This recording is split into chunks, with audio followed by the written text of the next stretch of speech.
ٹھیک ہے، طلعت حسین صاحب ہمیں جوائن کر چکے ہیں، بہت شکریہ طلعت صاحب وقت دینے کے لیے۔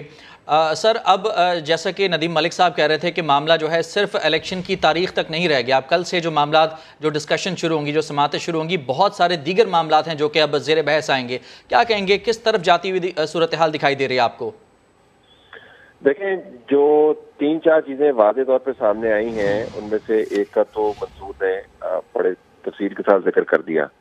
کہ جس طریقے سے یہ بینچ بنا، جس طریقے سے انتخابات کو 90 دن کے اندر کروانے کا ماحول بنایا گیا، جس طریقے سے بینچ کے اندر سے بینچ کی فارمیشن کے اوپر اعتراضات اٹھے، جس طریقے سے اس بینچ کے ایک ممبر کے بارے میں سپریم جوڈیشل کاؤنسل میں پٹیشن کی گئی جس میں ان کے اثاثوں کے حوالے سے تفصیلات فراہم کی گئی ہیں اس پٹیشن کے اندر، جس طریقے سے آپ نے پاکستان تحریک انصاف کی طرف سے جج صاحبان کا جو آلریڈی ڈکلیئرڈ مائنڈ ہے اس کو ایکو کرتے ہوئے سنا، لیکن مسلم لیگ نون کی طرف سے بالکل اس کے اگینسٹ آرگومنٹ سنا، اس سے آپ کو پتہ چلتا ہے کہ یہ قانونی معاملہ انتہائی پیچیدہ ہے اور یہ اس کا جو فیصلہ ہوگا اس کو منوانے کے لیے بڑی تگدو کرنی پڑے گی۔ تو یہ تو واضح ہو گیا۔ دوسری بات جو واضح ہوئی کم از کم ایک آبزرویشن کے نتیجے میں کہ محترم چیف جسٹس صاحب کی طرف سے ایک ریمارک آیا جو میڈیا پہ رپورٹ ہوا، جس میں انہوں نے فرمایا کہ ہمیں دیکھنا ہے کہ انتخابات 90 دن میں کروانے ہیں اور اس کے بعد پھر اس پر عمل درآمد کروانا ہے۔ اب یہ بڑا دلچسپ ہوگا کہ پہلے انہوں نے یہ ڈیٹرمن کرنا ہے کہ 90 دن کے اندر کروانے ہیں، اتھارٹی کس کی ہے، کس سے ڈیٹ لینی ہے، اور پھر اس کے اوپر عمل درآمد کروانا ہے۔ عمل درآمد کروانے کا معاملہ جو ہے وہ اس مقدمے کے اندر ایک اور پیچیدگی پیدا کرے گا، لیکن سب سے جو اہم بات ہے دیکھنے کی وہ یہ کہ اس بینچ کی طرف سے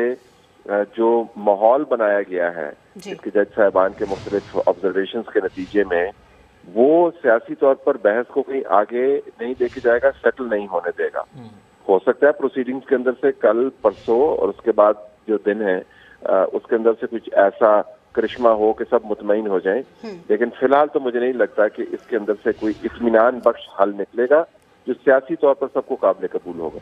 ٹھیک ہے، اطمینان بخش حل آپ کو نکلتا ہوا دکھائی نہیں دے رہا، آپ ہمارے ساتھ موجود ہی رہیے گا۔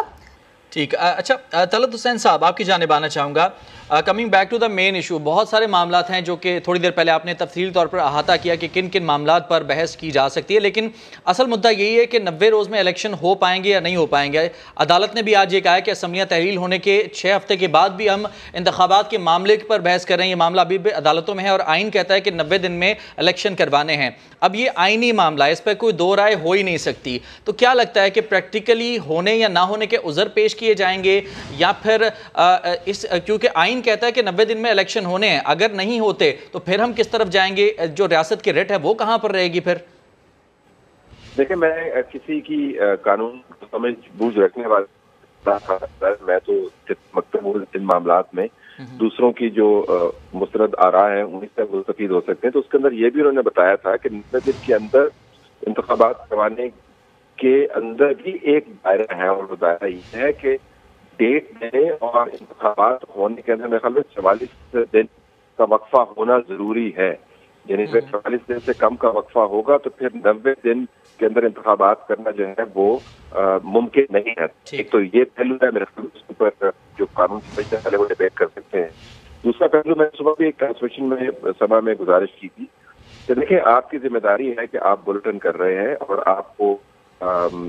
یہ لکھا ہوا ہے آپ کے کانٹریکٹ کے اندر، آپ کی ڈیوٹی ہے، آپ کرتے ہیں، آپ خبریں پڑھتے ہیں اور آپ نے یہ ٹرانسمیشن کرنی ہے، 3 بجے سے آپ بلٹن کر رہے ہیں، آپ ہم سے سوال کر رہے ہیں، یہ آپ کی ذمہ داری ہے، تو آپ اپنی ذمہ داری نبھا رہے ہیں، لیکن ذمہ داری کو نبھانے کے لیے ایک ٹیم موجود ہے جو آپ کو ایڈیٹوریل سپورٹ فراہم کر رہی ہے، ایک اسٹوڈیو موجود ہے جس کے اندر مائکس آن ہیں، کیمرے لگے ہوئے ہیں، لائٹنگ کا سسٹم ہے، سیٹلائٹس کام کر رہی ہیں، تب جا کے آپ اپنی ذمہ داری نبھا رہے ہیں۔ اگر ہم یہ اصرار کریں کہ نہ سیٹلائٹ ہو، نہ لائٹس ہو، نہ اسٹوڈیو ہو، نہ سپورٹ سٹاف ہو، اور پھر بھی آپ بلٹن کریں، تو آپ ہمیں کہیں گے نا کہ بھائی میرے پاس تو سپورٹ سٹاف ہی نہیں ہے، میرے پاس تو سہولت ہی نہیں ہے، موافق ماحول ہی نہیں ہے۔ تو الیکشن 90 دن میں کروانا بالکل ضروری ہے، لیکن اس کے لیے جو لوازمات آپ کو چاہیے، پیسے چاہیے، فنڈز چاہیے، اس کے لیے آپ کو سپورٹ سٹاف چاہیے جو ٹیچرز کے ذریعے مہیا ہوتا ہے، تعلیمی اداروں میں سے آتا ہے، اور آر-اوز جو ہے وہ پچھلے الیکشنز کو اگر آپ ذہن میں رکھیں تو جوڈیشری فراہم کرتی ہے لوور لیول کے اوپر،